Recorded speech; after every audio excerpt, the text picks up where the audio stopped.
Welcome back, ladies and gentlemen. Force here with some more Friday Night Magic. Today I will be playing the second of the two new decks. This one is Bounce and Boon, and I like this deck because it's a little more techy than some of the decks we've been playing recently.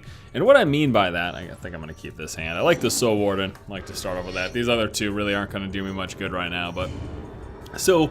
This deck revolves around, as the name implies, bouncing, and the boon comes from life gain.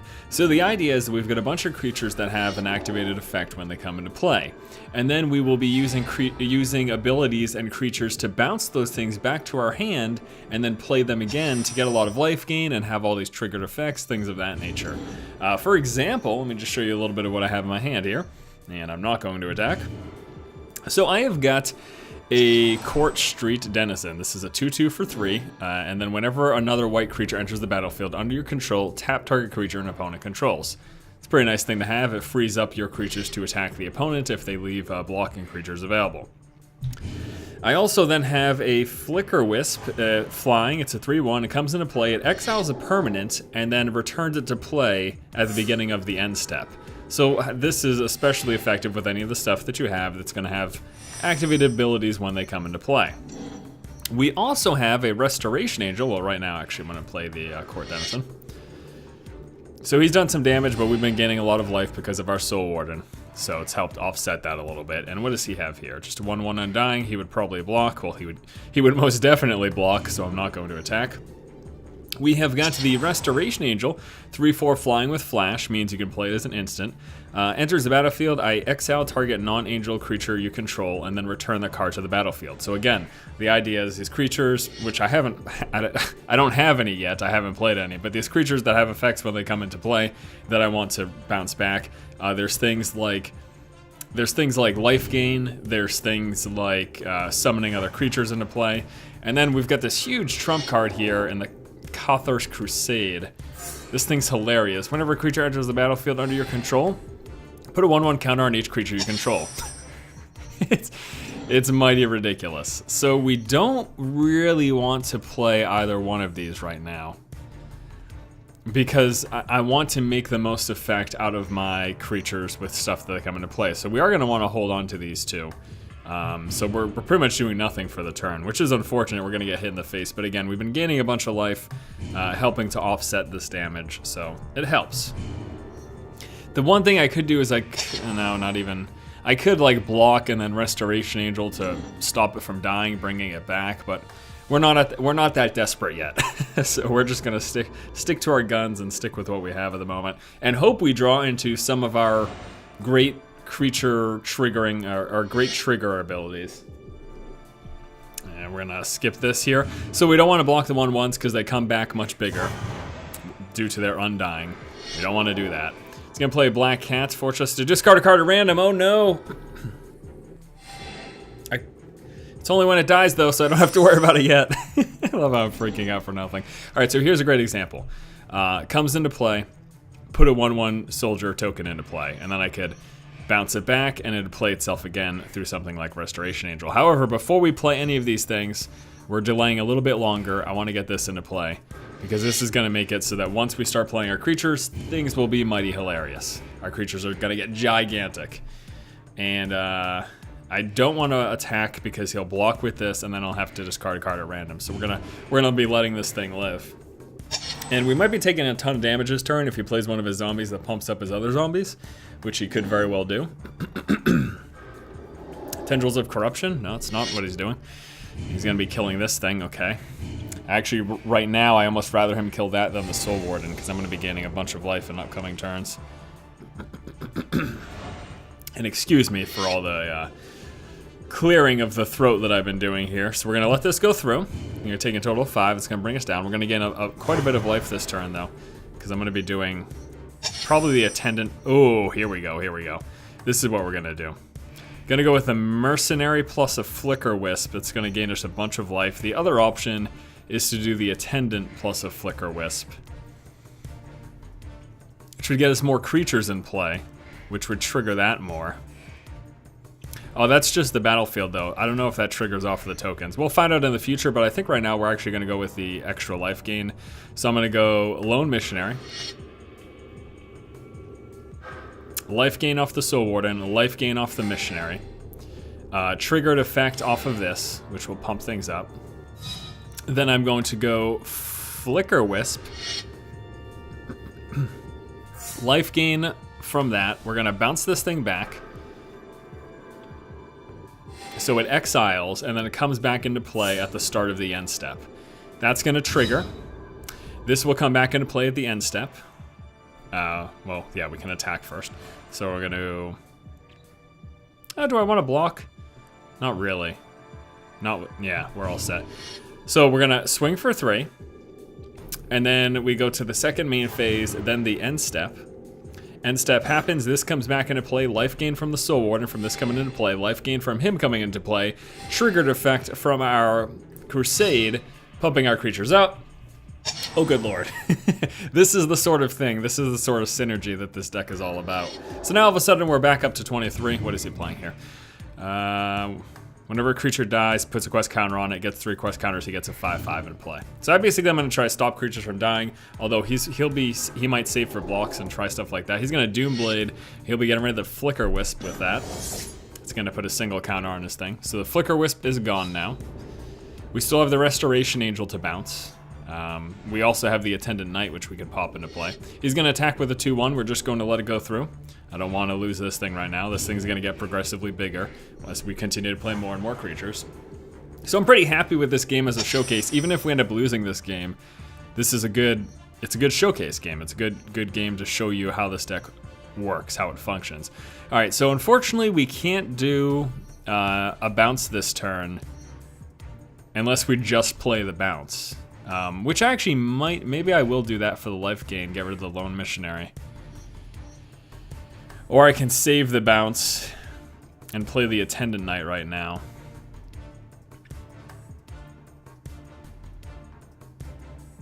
I'm gonna do the bounce with the Restoration Angel right now. The reason is because I don't want to bounce the Attendant Knight when it starts to get too big. So and I'd like to get this life gain right now. So we're gonna bounce this. Leaves play, comes immediately back into play. We gain life from this coming into play, and then we gain life from that coming into play. Triggered effects again from all the stuff, and I'm not going to attack right now because he will block with the Black Cat, and then I will be forced to discard a card at random. So we're choosing not to attack. Eventually I'll have to do that. Eventually I'll have to attack into this, and my thing will die. But I'm not going to expedite it if I don't have to. There's really no reason for me to not block this. I can't think of one. So I am going to block it. We'll pick the Soul Warden though, just in case there's something I can't think of. I guess if he's got something to just do direct damage. Oh, you know what? He just did that for the quest counter, so I shouldn't have done that. Oh well, that's fine. I knew he could replay it, but I was thinking, why take the damage if I don't have to? I completely flubbed and did not remember that this thing was in play. Okay. Oh, this thing with bounce in our deck is hilarious. We'll read over that in a second. I'm holding on to the Flicker Wisp because I want to be able to use it on that thing. So right now we're just gonna do an Attendant Knight. It's gonna come into play, trigger this, gonna get life gain. It's gonna bring the thing into play, gonna get life gain, and I think the token also triggers that. Yes, it does. Look at this. Look at my board. Oh, good lord. All right, we're gonna hit him for 7 in the air. Everything else we're just keeping in our hand, keeping unblocked, keeping untapped. Because again, I don't want this thing to die because I discard a card at random, and I could potentially lose the Sun Titan. So let me show you how hilarious this deck is with Sun Titan. 6/6 Vigilance. When it enters the battlefield or attacks, I return target permanent card with converted mana cost 3 or less from my graveyard to the battlefield. So I play this, I get a permanent 3 or less, which I already have some in my graveyard, comes to the battlefield, I bounce it back, it comes back into play from something like Flicker Wisp, and we do it again. It's so funny. All right, he's gonna kill off my 4/4 first strike. And he gains life. Yeah, he gains life equal to the damage dealt. That's going to give him his 5/5 in play. But frankly, I don't care if he has a 5/5 in play because look at our board. Oh boy, look at our board indeed. Looks like he's saving it to block or something. Like, as if I don't know what's going on. All right, so here we go. Sun Titan coming into play. triggering our enchantment. We get to pick a permanent from our graveyard and put it into play. So we're gonna we're gonna pick the Flicker Wisp, confirm. Flicker Wisp comes into play. Then we bounce this back. Triggers all this stuff. Triggers the life gain. Triggers the pump up. It's so funny. It is so funny. This deck is hilarious. And I'm just gonna attack with the flying. You also notice that he left for the AI. Just this deck is so process heavy. I completely understand. End of turn, comes back into play. We pick another permanent to drop back into play. Let's pick the Court Street Denizen. Actually, no, let's pick the Attendant Knight. Pick the Attendant Knight, comes back into play. Sun Titan triggers life gain, triggers the pump up. This triggers life gain, triggers pump up, triggers life gain, triggers pump up. Oh, I can't even handle it. It's so funny. The tech that this thing just throws out, it's just so funny. I don't blame him for leaving. I really don't. I mean, I took time to explain things to you guys, but I don't even think I was playing that slow. This is just unbelievably hilarious, really. All right, let's just go into, we don't need to play any of this stuff and go through all those shenanigans. I'm just gonna swing him in the air, see if the computer has any instant response here. Could have removal or something. That's that. Okay, game number 1. Great showcase of the deck. Let's go ahead and move into another game. You know, frankly, I could not be happier. Not just because I won, but because that was a perfect showcase of the deck. I mean, we even got one of the best combos, which was the Sun Titan combo. Like we were even able to showcase the Sun Titan combo, which is just hilarious. That was perfect. That was a perfect game. I could lose the next 1 to 2 games and still be completely happy. Like, I think that first game was an ideal showcase. Now, you're wondering, weaknesses. Super aggro, this deck can have trouble with this. You can help offset that if you get a really early Soul Warden and then one of your early creatures like this thing. It's going to help offset some of the aggro. And you move into the late game, things start to look more and more in your favor. And then just board wipes. I mean, we had this crazy board, all this stuff going on. Wrath of God. See you later. Like everything we worked for, for the first 5 to 10 turns of the game, completely worthless now. He's gonna Flame Slash that. That's probably a smart move, actually. 4 damage, getting rid of my Soul Warden. Oh well, c'est la vie. How about turn 2? We just drop some life gain in play anyways. We got this turn 1 Lone Missionary. Gain 4 life off of that. And then pass the turn over. So this was a situation where I didn't know what, if I had known ahead of time he was playing red, I probably wouldn't have played Soul Warden on my first turn. Like if he went first, I probably would have held Soul Warden to my chest, waited till turn 3, dropped the Soul Warden plus the Lone Missionary. Maybe not though, but it's something that could have happened. All right, so he's gonna Wild Guess, draws 2 cards, discards a card. What did he discard? Discarded this, which he can just return back into play, or return back to his hand. Turn 3 now, we will go with the Attendant Knight. We're gonna do that pre-combat. Normally we'd do that post-combat, but he's tapped out, so I'm not too worried. And then we're gonna swing him for 2. Pretty happy right now, because we've got a fairly aggressive board.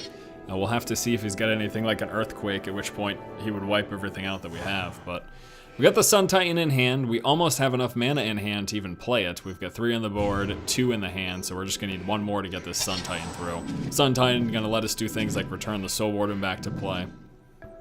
Just Sun Titan, Flicker Wisp, Restoration Angel, all this stuff. Just great combos. I really, at first I looked at this deck, I was like, but then I really thought about it. I took a look at some forums and some of the various deck lists people had posted, and I was like, you could really work with this. Like, this is a deck that definitely can perform fairly well. All right, he's gonna throw this 1/2 Kiln Fiend in play. Gets pumped up whenever he plays an instant or sorcery. Pumped up till end of turn at least. And there's our 6 mana, so we're gonna be able to play the Sun Titan turn 6 if we so desire. And I think I'm gonna swing into him. Okay, he doesn't want to lose this, so there's a good chance he's not going to block. So I'm just gonna swing into him. And I'll take whatever he throws at me because I've got life gain in this deck, so I think I can outpace him. I think we can beat this, especially with Sun Titan, bring him back. Okay, so he's just gonna get That's a 1/2. It's a free block for him. Shouldn't have attacked with a 1/1.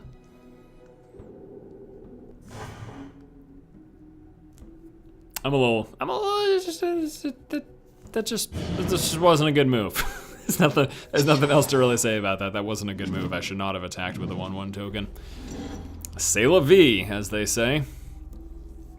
Alright, so what's going to happen likely here is he's going to throw down an instant sorcerer. It's going to be a Flames of Firebrand. 3 damage divided how he chooses. He's going to clear my board. 3 damage. There's 1, 2, 3. That gets pumped up. He swings with that. Well, at least it makes me happy knowing that even if I left that 1/1 to unblock, he would have still pushed the damage through. But at least I would have held on to my, I would have held on to this. Or you know what he probably would have done? He probably would have done 1 damage to the 2/1, 1 damage to the 1/1, then 1 damage to me. I think that's probably how he would have played it. Yeah, this is gonna actually be tough. This will be a tougher game. Because of all the, you know, he's red. He's got a lot of, he's playing a red burn deck, so he's got a lot of damage to swing at me. We're gonna play the Soul Warden, see if it lives, see if he wastes burn on it. Why not hold on to it? Because I plan to Sun Titan next turn, and I'd like to get the life gain from the Sun Titan plus the returned creature, if at all possible. Might not be possible, but probably won't be possible. I'm pretty sure this thing's gonna die. All right, well, he's gonna start off with the Chandra's Phoenix and see if he's got any direct damage with the 1. He's gonna swing here for 3. We're at 21, by the way. Keep that in mind. I'm still not quite feeling the pressure yet, especially with that Sun Titan coming up next turn. I'm not quite feeling super pressured at the moment. And it's gonna be tough for him to deal with the Sun Titan. He's gonna having 6 burn is a lot. It's gonna be hard. He's gonna be hard pressed for this. All right, so here comes the Sun Titan. Life gain off of the Soul Warden. Sun Titan letting us bring something back into play. So here's the choice. We can either do a second Soul Warden, or a Lone Missionary, or the Attendant Knight. I'm gonna go with the second Soul Warden, and if he can't get rid of it next turn, then we're gonna have some upcoming turns with some good life gain. Yes, the Soul Warden triggering the Soul Warden for the life gain, bringing us up to 20. We've got the 6/6 Vigilance in play. Other big thing, remember about the Sun Titan, it's not just through the bounce. When I attack, I get to return that permanent as well.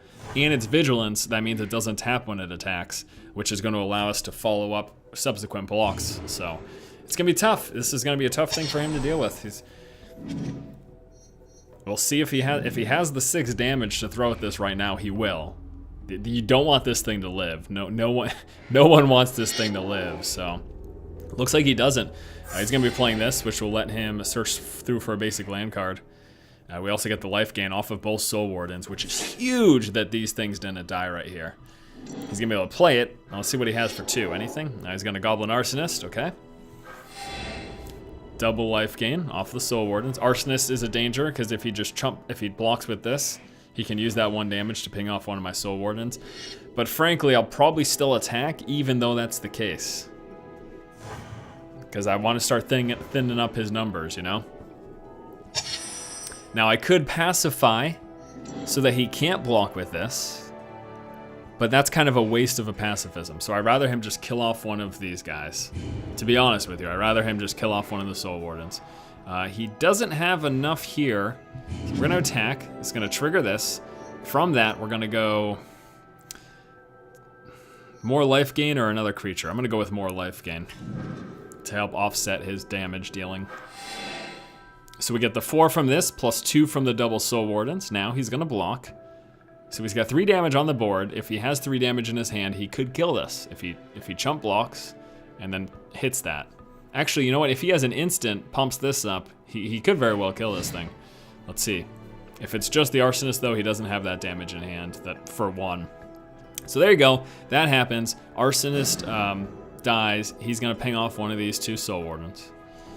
There we go. And the reason I was kind of okay with that whole exchange is I'm like, okay, well, I can just bring back the Soul Warden so long as the Sun Titan lives. But he did go filtering for that land, so let's see if he's got any big plays here for 5.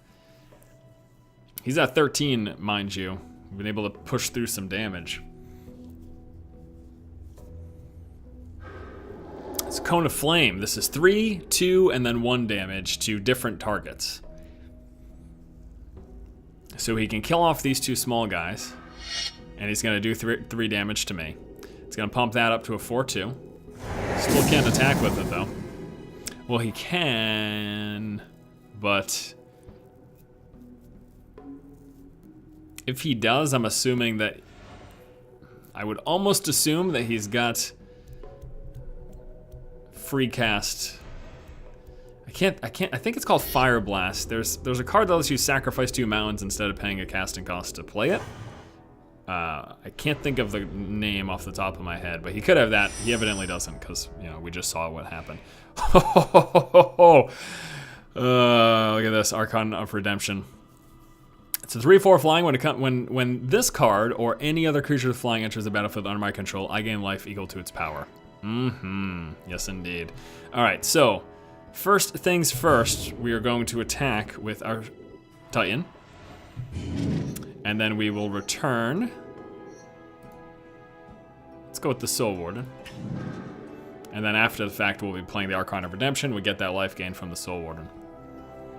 6/6, he will block, probably with his 1/1 little dumpy dude there. We're thinning up his numbers. Oh, he's actually gonna block with the Kiln Fiend. That's interesting. He wanted to save, you know what? He wanted to save the flyer in case I throw down any flyers, which I am in just a moment. In fact, right now.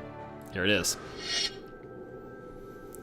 So I gain life off the Soul Warden, I gain life from him coming into play, and then anytime I play another flying creature, I gain life equal to his power, which this deck has a few more flying creatures. With all the bounce, I can keep throwing this back into play. Right, here we go, Magma Phoenix, 3/3 flyer. When it dies, 3 damage to each creature and player.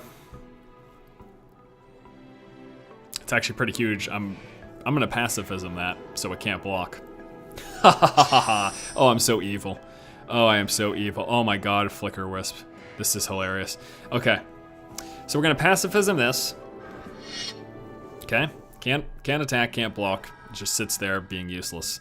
Unless he burns it directly. He can do 3 damage across the board. Now I could Flicker Wisp one of his creatures to stop them from blocking. But that's only gonna guarantee 3 damage gets through. So I'm not even gonna bother. I'm gonna let him throw away his creatures if he wants. I'm gonna take advantage of the Flicker Wisp to bounce back the Sun Titan and get more stuff in play. Cause it's hilarious. That's why. All right, so we swing with these 2. We're gonna trigger this, which we're gonna throw down the Soul Warden first. He can block both of these, which he will. He might not block the 3/4. I'm assuming he's blocking both of these though. Blocks 3/4, you gonna take the 6? No. So all this happens, la-di-da-di-da. My creatures live, his creatures die. Then during our second main phase, we're gonna Flicker Wisp. Choosing Sun Titan. Sun Titan, gain a life off of him coming into play. End step, Sun Titan comes back into play. 2 life off of the Soul Warden. Sun Titan triggers the Lone Missionary. He comes into play, 4 life off the Missionary, 2 life off of the Soul Wardens. We're up to 42. Yes, indeed, we are up to 42, and he's at 13.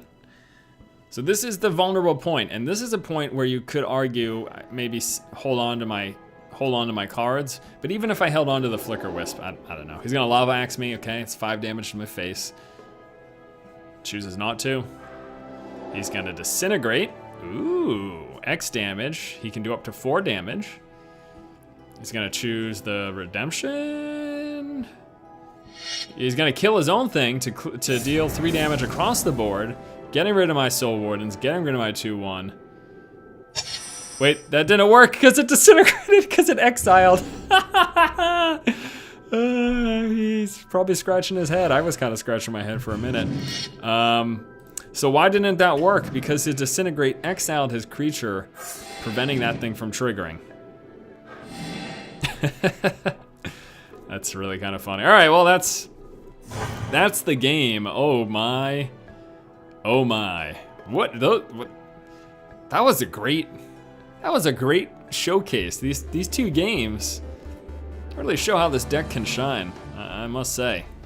Yeah, I'm pretty impressed, I have to be honest with you. I don't know I just wasn't expecting it to do as well as it did in those 2 games. That was mighty impressive. Let's go ahead and wrap things up here by taking a look at the deck list. Got the concept here online from a great MTG forum, and let me just show you what we're running here. We've got 4 of the Soul Wardens.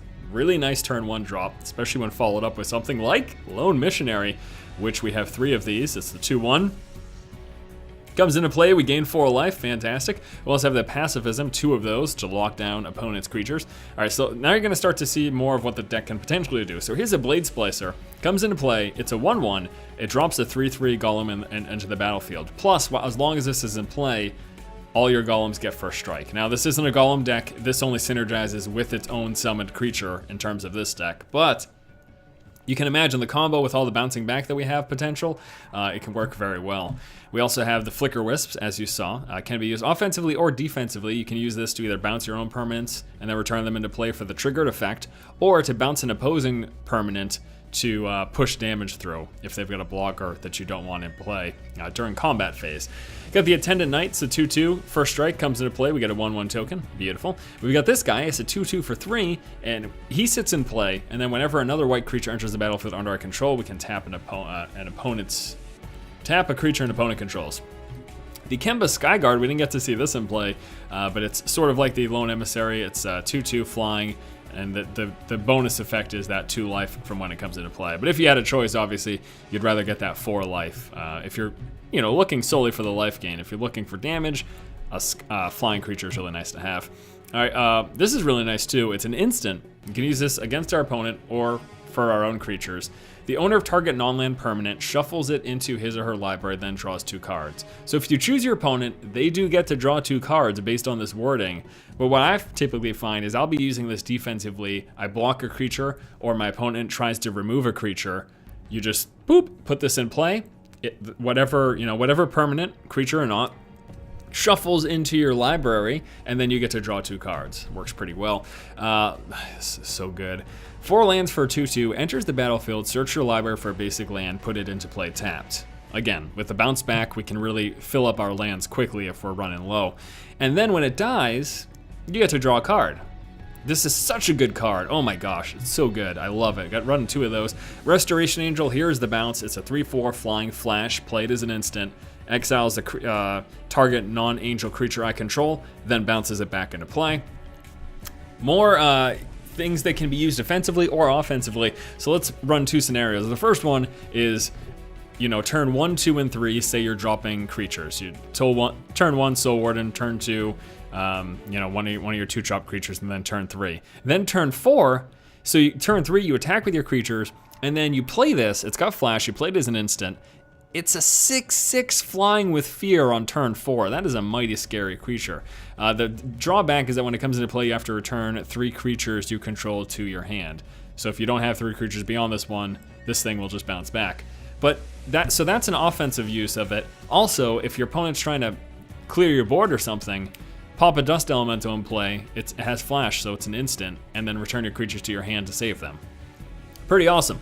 All right, we got 2 of those. We also have this guy right here, 1/4 for 4. When it enters the battlefield, target opponent skips his or her next combat phase, stopping them from attacking during their next turn. We've got the Archon of Redemption to gain life whenever flying creatures come into play under our control, plus it's a flyer itself.